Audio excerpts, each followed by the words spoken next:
దేని వలన ఆలస్యమైంది? ఈ పెండింగ్ లో ఉన్న కేసెస్ అన్నిటిని పరిష్కరించకపోతే, ఉదాహరణకు ఒక గ్రూప్ 1 నోటిఫికేషన్ ఉంది. ఈ గ్రూప్ 1 నోటిఫికేషన్ రిజల్ట్స్ ఇంకో గ్రూప్ 1 ఎగ్జామినేషన్ అనౌన్స్ చేస్తుందా? అట్లా ఇవన్నీ నోటిఫికేషన్స్ ఎక్కడన్నా అనౌన్స్ చేస్తుందా?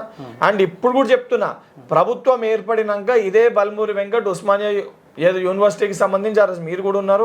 ఆ రోజు అనేక మంది స్టూడెంట్స్ని కలిసి వాళ్ళ దగ్గర రిప్రజెంటేషన్స్ తీసుకున్న దాంట్లో 80% రిప్రజెంటేషన్స్ని పరిష్కరించడం జరిగింది.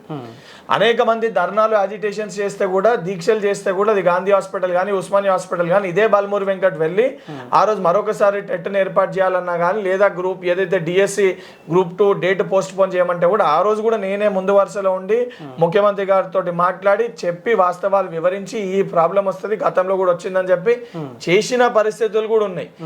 కానీ ఇన్ని చేసినా, ఇంత స్పష్టంగా ఇంత బాధ్యతతోటి చెప్పే ప్రయత్నం చేసినా కొంతమంది వ్యక్తులు కొన్ని కోచింగ్ సెంటర్స్ ఉద్దేశపూర్వకంగా వారి వ్యక్తిగత లాభం కోసం, వారి యొక్క స్వార్థం కోసము పిల్లల్ని తప్పుదో పట్టించి రెచ్చగొట్టే ప్రయత్నం చేస్తారు. రెచ్చగొట్టి ఎవరి దగ్గర పట్టుకోబోతుర్రు? కేటీఆర్ దగ్గరికి, బీఆర్ఎస్ పార్టీ నాయకుల దగ్గర పట్టుకోబోతున్నారు. 10 ఏళ్ళు వారు అధికారంలో ఉన్నప్పుడు ఎన్ని ఉద్యోగాలు వాళ్ళు ఇచ్చిర్రు? ఇచ్చిన ఎన్ని ఉద్యోగాలు వాళ్ళు అక్రమంగా అమ్ముకునే ప్రయత్నం చేసిర్రు? అమ్ముకున్నప్పుడు దాన్ని తట్టుకోలేక విద్యార్థులు ఆత్మహత్యలు చేసుకుంటే ఆత్మహత్యలు ఏ రకంగా వీళ్ళు చిత్రీకరించిర్రు? ఇవన్నీ తెలిసి కూడా ఉద్దేశపూర్వకంగా పిల్లల్ని రెచ్చగొట్టే ప్రయత్నం కొంతమంది వ్యక్తులు చేస్తారు.